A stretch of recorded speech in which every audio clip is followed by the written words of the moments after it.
Welcome to the Jazz Notes podcast. I'm Ben Anderson. I'm Chandler Holt. We are recording this on September 10th. I can't believe it's already September 10th. We are less than a month away from the NBA preseason starting off, but that's why we are both back in studio. Is we're going to start ramping up, really. You're going to be doing a lot more NBA coverage. You have been doing a lot of our locals in the NFL coverage, so you've got all the pro sports for now. You're not NHL. Yes. Thankfully, you don't have to do that much NHL. We've got Cole Bagley doing that, but... yeah, you're going to hear Chandler a lot. In fact, you're going to be participating in the Jazz Media Training Camp this year. I'm excited. It's like 2 weeks from Thursday, I think it is. Yeah. Yeah, I'm excited. Show off a little bit of my high school basketball experience and also just get to know the other Jazz writers and also Jazz players as well. It should be fun. I might have retired. I've done it like 8 years in a row. Yep.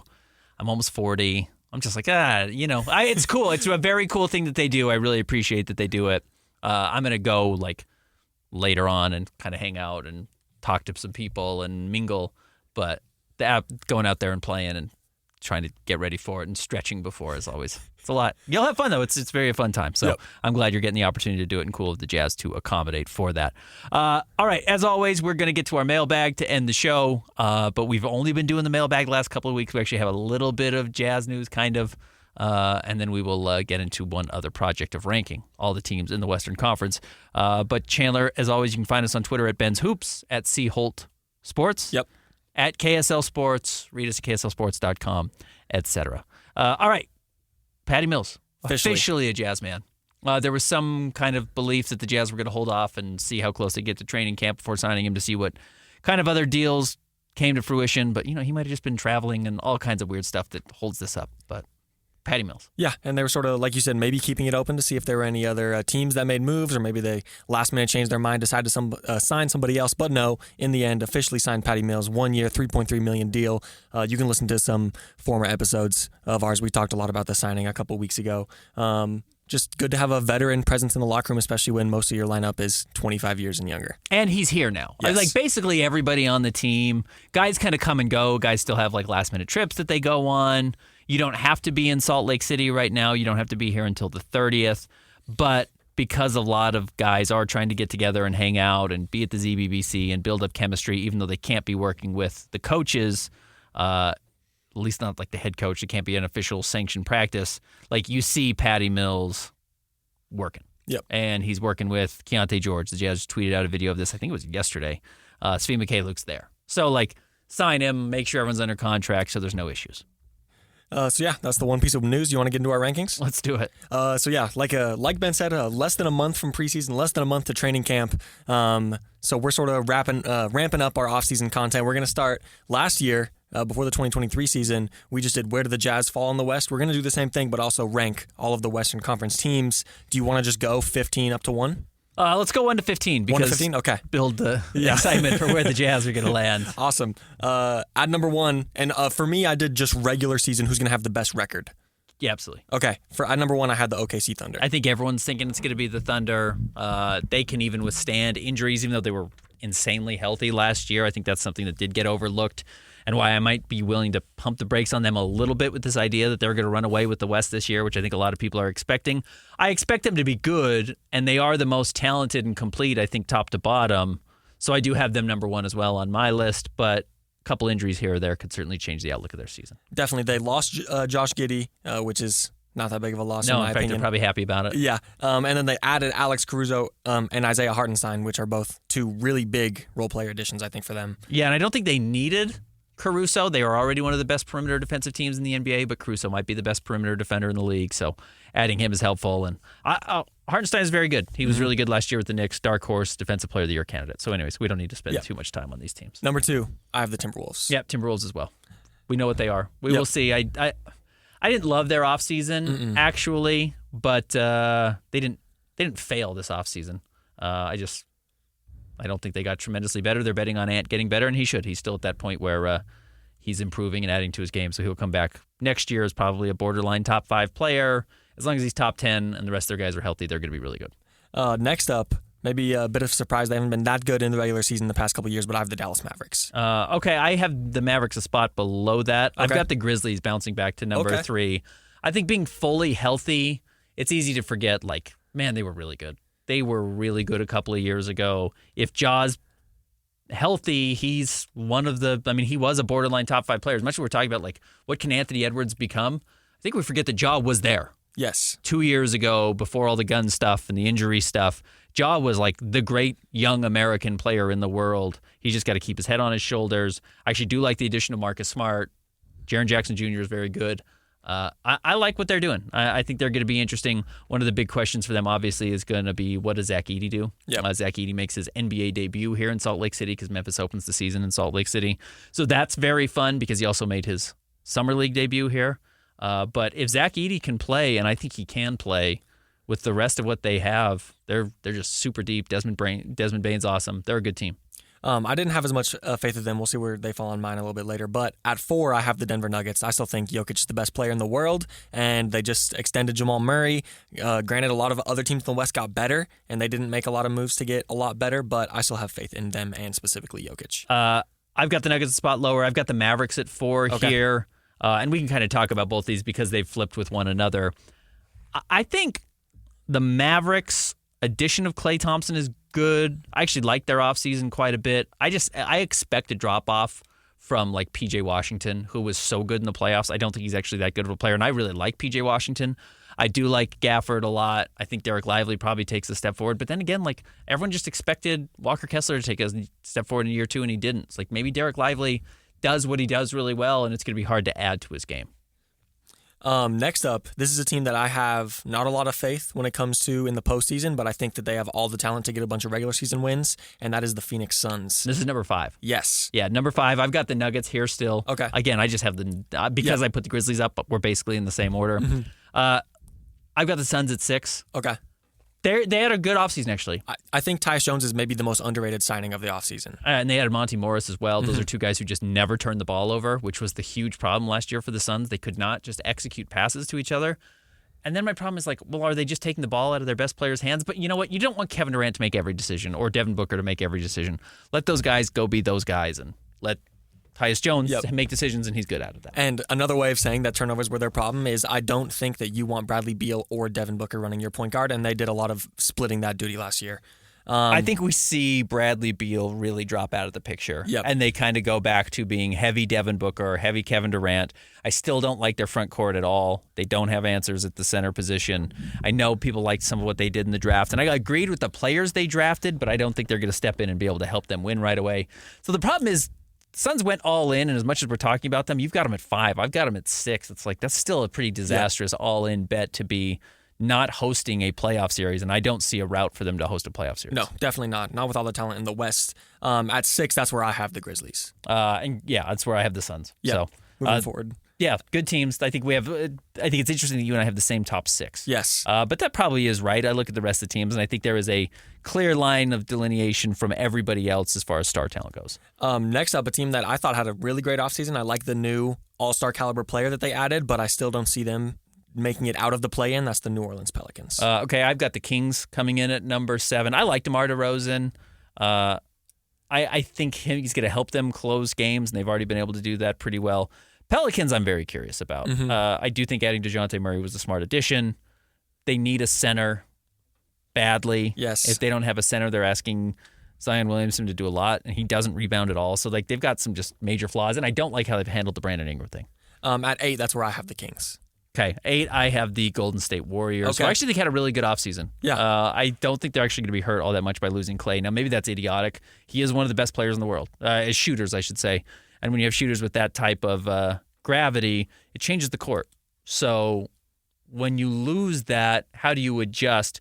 And is Steve Kerr's entire system based on having that type of floor spacing? And then does Draymond look a lot worse when you don't have those types of floor spacers? Because, yeah, they added like Buddy Hield. You know, they've added some good players, but if it's not the system, it may not work. They need Jonathan Kuminga to take a major step forward. Very true. At 9, that's where I have the Warriors. And I've got the Lakers coming in at number 9. Okay. I have a hard time betting against LeBron and Anthony Davis. Yep. Anthony Davis played 70 games last year, so maybe he's expected to take a step back because he rarely plays that many games. LeBron, as he showed in the Olympics, is still just one of the best players in the world. And If he plays 65 games, you're just good when he's on the court because he knows how to win. And I don't think he wants to be embarrassed in what I think is LeBron's last NBA season. For the last postseason spot, last play-in spot, I was choosing between the two LA teams, and I ended up going with the Lakers for the same reason. Can't really bet against LeBron and AD, even though I'm putting them at 10. Yeah, 10, I've got the Rockets. Okay. I think the Rockets make a major leap forward. They were pretty good last year. I still like the veterans on their team. I do wonder if you would lose Dylan Brooks if Dylan gets washed out of the rotation a little bit, where I think there's a chance where they go with some of their young players, and they've got to figure out exactly what that team looks like. But I like the Rockets roster a lot. I told you I love Reed Shepherd. He was my favorite player in the draft, and I think he's ready to play right away. So I really like all the things they have, and they're a year older. The question is just whose team is it going to be? Is Jalen Green going to be the guy going forward? Is that what they're going to bet on? I'm not sure. He was so good in the second half of the year and then kind of even trailed off a little bit late. And then I'm really curious if Alperen Şengün comes back from that injury he had, which was not that serious, but it cost him some time.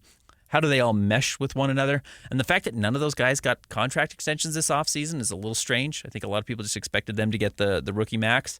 They didn't, so we'll see where some of the vibes are with that team. I expect the Rockets to have sort of like a Kings dynamic with De'Aaron Fox and Sabonis, where their best two players are sort of switching back and forth between Jalen Green and Şengün. But Ime Udoka is a really good coach. True. That's the other part of it. He's a good coach, so I think he'll get them on the same page. At number 11, and a few years ago, it would have been crazy to say that a team with James Harden and Kawhi Leonard is not making the postseason, but it's 2024, and I have the Clippers at 11. Yep, I've got the Clippers at 11. This is the first, other than the Thunder, the same place we have the same two teams. No, we got the Timberwolves at 2 as well. They had a terrible offseason. Mm-hmm. You lost Paul George for literally nothing. Yep. And you replaced him with Chris Dunn. That was one of their bigger offseason additions. So, yeah, I did not like what the Clippers did at all. Mo Bamba? You know what I mean? Mm-mm. Derek Jones is fine. He's a good defensive player, so ideally they're a little bit better defensively. I just don't think they're going to pop. I don't think they don't have much. It's going to be a disaster. At number 12, that's where I have the Rockets. I have the Pelicans here at number 12. Again, Okay. I just think the glaring weakness at center, Yep. losing Valanciunas and not really replacing him, I think was an issue. 13, we're getting into Utah Jazz territory, but at 13, I have the Spurs. Yeah, the Spurs. And the Spurs actually could be one of these teams that is where the Clippers or the Rockets were last year, where all of a sudden they surprised everyone because their young guys were playing well. Wemby might be a top 10 player in the league already. True. He might be, and he's probably the best defensive player in the league. And if we have seen in Utah, if you have the best defensive player in the league, when they had it with Rudy, you can be a top 10 defense. And top 10 defense with an okay offense, which he's going to be an okay offense on his own, even though he's not a great shooter yet. Plus you add in Devin Vassell and you get Chris Paul and you add Harrison Barnes. It's I could really sell myself on them finishing better than the Lakers, finishing better than the Rockets, being up there with the Warriors if he plays a lot. I think the Spurs are going to be really cautious with him because also this is another one of those drafts. It's a good draft. They have a top 10 pick. Just go get it. Just go get another top 10 guy. Hope you get lottery luck, move up to 3. I kind of think they position themselves that way by conveniently resting Wemby throughout the year. And then they might trade Chris Paul if they can. We'll see. At 14, I have the Utah Jazz. So I have the Jazz too. I think the gap between the Jazz and the Trailblazers is a lot closer than it is the Jazz and the Spurs. Yes, I agree. I think there's far more likelihood the Jazz fall to 15 than climb to 13 in these standings because Wemby's that good or Zion's that good, and the Jazz are that susceptible to be bad. And I kind of because we both have the Trailblazers at 15, again, I think it's really important to remember, how many games Portland's good players missed last year. Because, yes, Portland was atrocious, and, yes, that's what everyone's talking about. But, man, go back and look at games played last year, who played the most and who played the fewest. I'll pull up the stats for you really quickly. It's crazy. It was all their good players missed all the games. So players who played above 60 games last year, just 60, which is a really low bar, were Chris Murray, who's a rookie, Scoot Henderson, who was a rookie and was bad, Matisse Thybulle, who's fine, Duop Reith, who nobody had heard of before last year, Tamani Kamara, who was a throw-in for the DeAndre Ayton trade, and Jabari Walker. Below that is DeAndre Ayton. These are guys who played 55 games or fewer. DeAndre Ayton, Jeremy Grant, Anthony Simons, Malcolm Brogdon, who's not on the team anymore. But you add Denny Avdia, and that doesn't even include Shaedon Sharpe, who played 32 games. It's you get Shaedon Sharpe, Denny Avdia, Anthony Simons, Jeremy Grant, DeAndre Ayton, all on the team together for 65 games. And then you add in some of these players that they liked, Tamani Kamara and Duop Reith. that team could win more games than the Jazz. No question about it, in my opinion. I 100% agree. I think that the Jazz have the best two players. Like, I think that Larry Markkinen and Colin Sexton are better than anyone that the Trailblazers have. But I think that 3 through 10, the Trailblazers probably have that. Like, you have Anthony Simons, you have DeAndre Ayton, you have Donovan Clingan, who might be the most NBA-ready rookie. Yep. Didn't even throw him in my conversation. Yeah, Jeremy Grant, Shaedon Sharpe. And I didn't even talk about Robert Williams, who played 6 games last year. Now, again, they might trade all these guys. They might trade Jeremy Grant. They might trade Robert Williams. They should try and trade all these guys and bottom out. And they have a far worse coach than the Jazz do. I just don't believe in Chauncey Billups at all. But they have more minutes every night than the Jazz have. Yep. The Jazz are turning to rookies like 19-year-olds and 20-year-olds to play big minutes. If Chauncey's coaching for his job, which, by the way, I think he is, he's going to try and play his veterans a lot. And if you play your veterans a lot, you're going to be better than a team that plays their rookies a lot. And the Jazz are going to be playing their young players, first and second-year guys, a lot this year. All right, so we both have the Jazz at 14. Do you want to go quickly through yours and I can go through mine after? Yes, so I have 1 through 15, the Thunder, Timberwolves, Mavericks, Nuggets, Suns, Grizzlies, Pelicans, Kings, Warriors, Lakers, Clippers, Rockets, Spurs, Jazz, and Trailblazers. So I have the Thunder, Timberwolves, Grizzlies, Mavericks, Nuggets, Suns, all guaranteeing playoff spots. I've got the Kings, the Warriors, the Lakers, and the Rockets in the play-in. And then I've got the Clippers, Pelicans, Spurs, Jazz, and Trailblazers all missing the playoffs. So we have the like we said, the top 6 of ours is pretty similar. We are the same, just in some different order. And the biggest team that we have difference in ours is the Pelicans. I have them at 7. You have them at 12? Yeah, I've got them at 12. And I like the Rockets to make the play-in at that last spot. And you've got them just on the outside, or do you have them in as well? 12. You've got them at 12. So that's where we will be watching this year. All right, let's take a break. When we come back, we will get to the mailbag. Stick around. More Jazz Notes coming up next.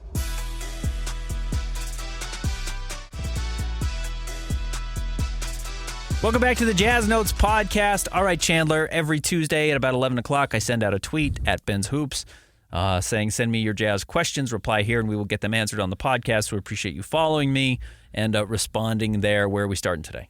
First question from Jimbo Slice, 2 from him. Who are the big game that we could hunt for next summer? Anyone who would complement the current roster and help at least make the play-in? It really depends on John Collins, because if John Collins doesn't opt out, there's no money. Yep. You know, the Jazz can try and unload Jordan Clarkson. They can try and unload John Collins, and maybe the Jazz can trade both of those guys and clear up close to $40 million, and then Lowry's extension kicks in, and there's some more money there. So, you know, the Jazz right now aren't slotted to have all that much money. Yep.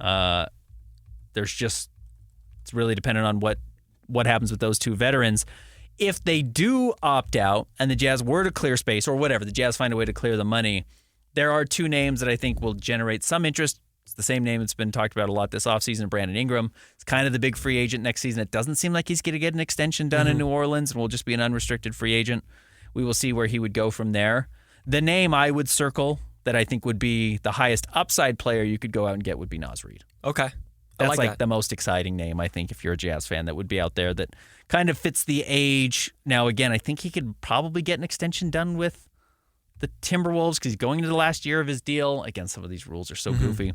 But I think he probably wants to hit unrestricted free agency because everyone saw how valuable he was. And he's at that point where I think he would be a really valuable addition for him. He's only 26 years old, so he'll be 27 at this point next year. It's a guy who's ready to step in and win and is kind of the face of the modern NBA.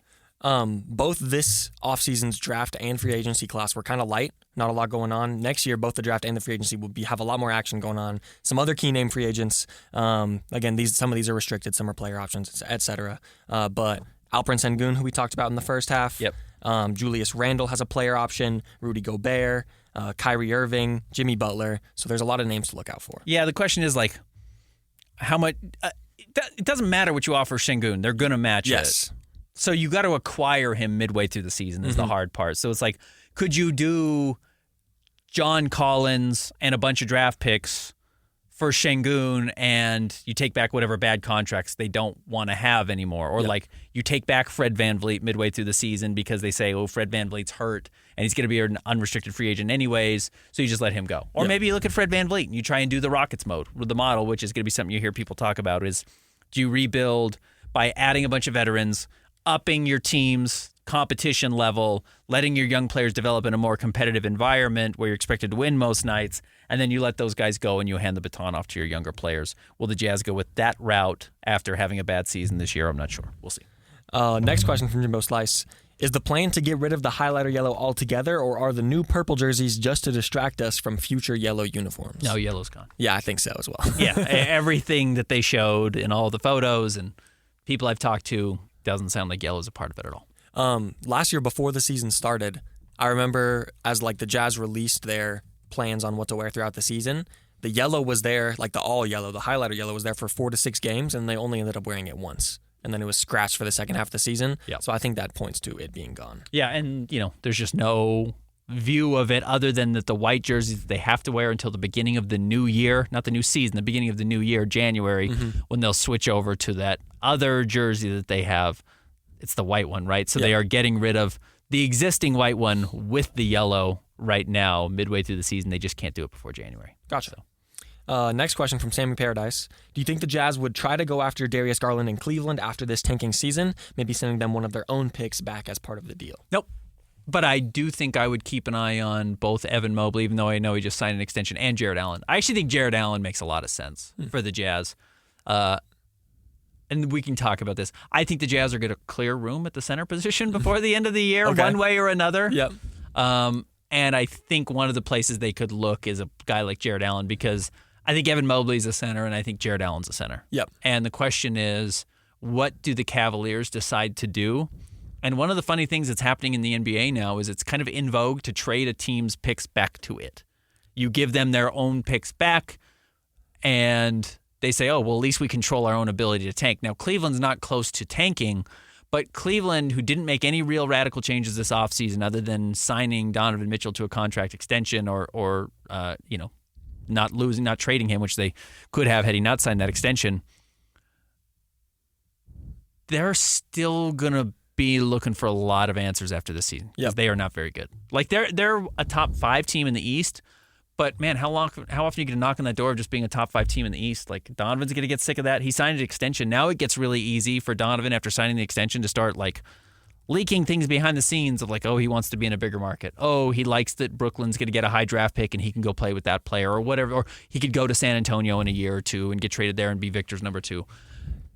That's the kind of thing I would start to be wary of in Cleveland. So they're going to have to make some types of changes. So I wonder if the Jazz could get involved and say like, hey, give us Jared Allen. Here's a couple of the Jazz's young players and a draft pick or your future draft pick because you want to get your, I don't even know what picks they have anymore. It's like you want your 2029 pick or 2030 pick, whatever it is back. Yeah. You give us Jared Allen, who's an all-star, us talking from the Jazz perspective, and the Jazz have an all-star center that would pair really nicely next to Lauri Markkanen, and you get your young player in, insert draft pick this year, plus whoever your backcourt is, Colin Sexton or Keontae George or both of them or whatever, and all of a sudden it's like, oh, that's a formidable basketball team, actually. Yeah. That team kind of makes some sense. Like, you've got a really good defensive player, you've got a great offensive player in Lowry, you've got an actual star who's a young player, and then you've got some complementary role players around him. I think Jared Allen is kind of what you want Walker Kessler to be, and he's more athletic. I think he's more established as a center in the league. So I think I think you're right. I think that does make a lot of sense. So I would keep an eye on those two players, Evan Mobley and Jared Allen. I think Jared's probably easier to get. Yes. I'm not sure he's not the better player. Okay. It's a hot take. I get it. That's a hot take. But again, and maybe you just have to play Evan Mobley at the 4 or at the 5 full time to really unlock who he is. But they don't do it because they play Jared Allen. So they got to pick. It sort of reminds me of Tim Duncan moving a lot more to the 5 after David Robinson left early in the 2000s. Next from Adam Peak. I'm probably impatient, but I don't love the tanking idea because so many high picks never reach full potential. Any chance the Jazz/Danny Ainge are waiting till the last minute, like with Mitchell, to get the best deal on an Ingram or Trae Young? I'd be surprised. I would be surprised as well. Yeah, I think the Jazz are done. Yeah. And if somebody comes calling and says, hey, man, I watched John Collins do a dunk one time, and I love that guy. I got to have him on my team. Here's a great deal. But even then, the Jazz passed on having better players back on their roster this year to lose games. Yes. You could have had better play. You could have brought Darius Bazley back, and he would have won you 2 games this year. Darius Bazley's a decent player. Yep. He would have helped the Jazz win 2 games that they don't want to win this year. So I don't know if they're going to go out and get a Brandon Ingram type or whatever at this point. And plus, on top of that, from my perspective, for teams that I would root for, I would rather them be high in the lottery than finish just outside the play-in and get a 8 through 14 pick every single day of the week because, of course, all top picks don't reach their potential, but you're much more likely to have a all-star player in the top 5 than you are in that range. Yep. So, yeah, I don't think that there's a very high chance that they're waiting to get a better deal on one of those all-stars. Next up, from Puck Bunny Cam, how do the Jazz work with the John Collins / Walker Kessler overlap at center this season? I talked about this actually a lot in last week's episode, and I wrote an article about it because after every mailbag, we release a mailbag article on Tuesday night, and I really kind of covered this pretty deep. So if you want to get a more full, in-depth look at it, go to last week's article, and you can find it on my Twitter page at Ben's Hoops. I just think it's going to be the exact same as last year. Yep. I think John Collins is the starting center. I think Walker Kessler is probably the backup, and I think the Jazz will shop Walker Kessler. I think there's a good chance Walker gets moved. Okay. At some point. I'm not sure I said that exactly last week. It just feels like the Jazz are going to get that unstuck. And I think Kyle Filipowski is going to play really well. I think he's going to be a helpful player, and he's totally different than Walker. He's not the rim protector Walker is, but I just kind of see Walker as a weird kind of a square peg in a round hole, which is funny. We were just talking about, like, you hope that's what Jared Allen could turn into. Because there's, like, good centers that are around. And look, the Jazz may end up drafting a center next year. There's going to be centers in the top 10 that maybe the Jazz would go after and say, well, that's going to be the guy to play next to Lauri Markkanen. Next up from James McKinney, who has the higher theoretical ceiling, Hendricks or Williams? In my opinion, I think that Taylor Hendricks has the higher defensive ceiling and Cody Williams has the higher offensive ceiling. But who do you think can be the better player? Offense matters more than defense. Okay. So I will go in that direction. Okay. Yeah, offense matters more. It's the name of the game is trying to score points. So I will say Cody Williams. He's more of a ball in hand guy, and that's the most valuable thing you can have is late in the game, a size mismatch player who can dribble and score. And I don't see that for Taylor. I just don't. It's not ever who he's been. So, and it's kind of been who Cody is molded into becoming. So I will say Cody. Some of that might just be because we've seen Taylor for a year and kind of have some sense of what his warts are, which is he's a little uncomfortable still with the ball in his hand. But man, when he's effective, he's really good. His basement's certainly, I would say, higher. Okay. I think Cody Williams' ceiling is higher, but his basement is way lower. Taylor's basement should be relatively high. He already shot 37% from 3. He's an okay defensive player. He's got very good defensive tools. He's got to actually put them together and not just chase block shots and actually play defense on the perimeter. But his tools should allow him to be a pretty decent mid-level player at worst, where Cody Williams could be out of the league at worst. Yeah. If his body doesn't develop or his motor doesn't develop. With that said, I don't think that Cody Williams can't be a quality defender, and I don't think that I think he's going to be a good defender. Yeah, exactly. And I don't think Hendricks can't be a quality offensive player, but I do think that, like you said, I think Cody Williams can be a good defender eventually as well. I think there's, best case scenario, you've probably got Taylor as an 8 out of 10 defensive player and a 6 out of 10 offensive player. I just don't think he's an innate passer. I don't think he's a playmaker. I don't think he's a great dribbler. I don't think he's a great rebound and go guy. I think Cody Williams is a chance to be a 10-9 offensive player because he can shoot the ball. He's over 40% in college, shot really well in Vegas, showed more with the ball in his hands than I expected.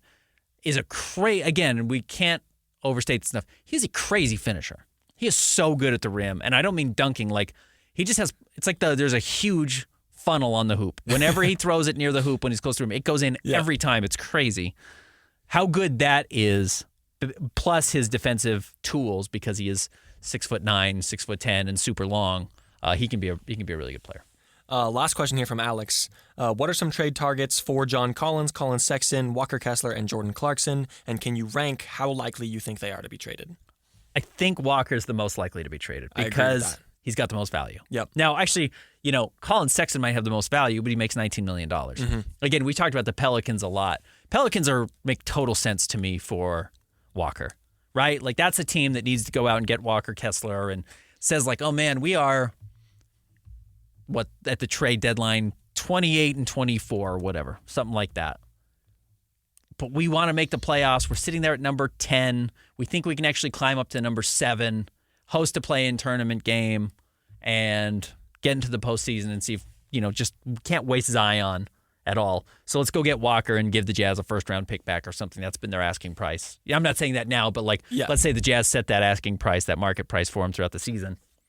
I could see somebody being willing to pay that, and I don't see someone being willing to pay the price for what should be a reasonable asking price for Colin Sexton. I would ask a lot for Colin right now, and I think you would basically be giving John Collins away, and I don't know if someone's taking $26 million back. Yeah. So I would say most likely Walker, maybe Collins second just because he has the most value. Like, let's say one of the Jazz guards breaks out this year. If Keontae's like a star or 20 points a game or right around there and is ready to handle a bigger load, or randomly Isaiah Collier is really good, which I'm not expecting early. Maybe you would shop Collin, but and then the other guys.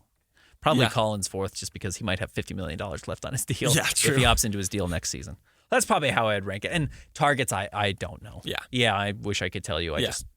There's so many players in the NBA, and it's hard to make deals work. And with the new trade restrictions with teams over the salary cap, it's difficult. Yeah, you just have to see how teams play out throughout the season to see who becomes available. Yeah, and who wants, maybe Atlanta suddenly is good again and like wants a guy. Yep. But maybe not. Yeah, maybe they don't. All right, thank you guys for tuning into the Jazz Notes podcast. Like we said, less than a month till we start getting some actual NBA content given to us. But until then, we're going to do our best to keep you updated with all things Jazz. Yeah, less than 3 weeks. 3 weeks from yesterday is Media Day. Okay. The 30th is Media Day. Today's the 10th, so 20 days from now. 21 days from yesterday. So obviously we'll have all the build-up and coverage for you then, and we'll keep doing joint podcasts, I think is the goal, leading up to training camp. So stick around. More Jazz Notes coming back next week. Follow us on Twitter at @CHoltSports, @BensHoops, and read us at KSLSports.com.